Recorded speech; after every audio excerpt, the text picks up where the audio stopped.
resolution is adopted. Without objection, the motion to reconsider is laid upon the table. Could you ever have imagined, with only days until the next American president's inauguration, all that's being talked about is impeaching the current one or forcing him out of office? We knew that something was off with the US, but perhaps not this far off. What transpired over the past week, the Capitol riot, the talk of using the 25th Amendment, the impeachment at the twilight of a presidency, is unheard of. So, what went wrong? Nationalism? Inequality? Partisanship? Or just that Donald Trump is an outlier? When he won the presidency in 2016, many attributed his win to breaking identity politics. Hillary Clinton focused on building a coalition of different groups of people. Trump went with economic nationalism that reached across all groups. He projected an image that he was the fix to all problems and that under him, gridlock in Washington would end and he would force change. Now consider this. America has more COVID-19 infections and deaths than any other country. There are more than 22 million Americans infected. Close to 380,000 have died. 4 million Americans have been out of work for at least 6 months. And what have Trump and other leaders been doing? One side basically instigated an insurrection, and the other is trying to hold it accountable, but doesn't want to go too far too soon, worried about hindering the incoming administration's agenda. Some are brooding. They've bet on the wrong horse for 4 years and are scared that their 2024 presidential dreams are toast.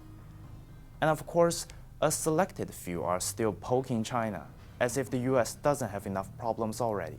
They all think they are doing something important, saving the institutions, saving the democracy, saving the country.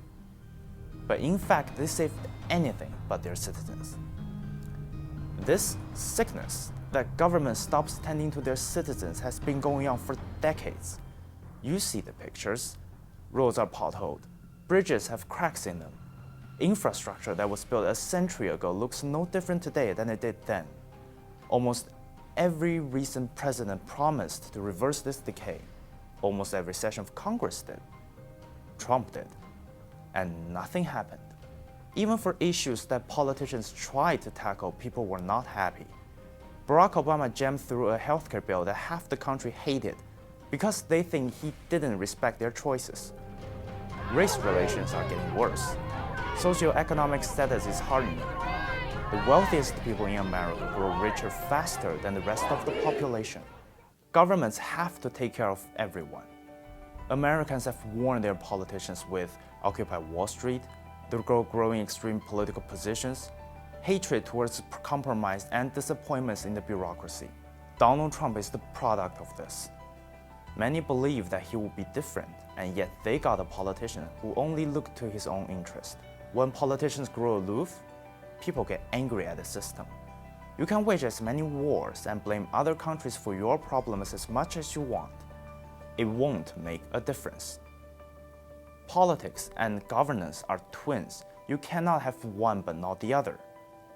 Politics has grown prominent. Governance is the casualty. The world needs America, I cannot deny it. So for the sake of yourself and everyone, look inside and start to really put your people first. In other words, mind your own business.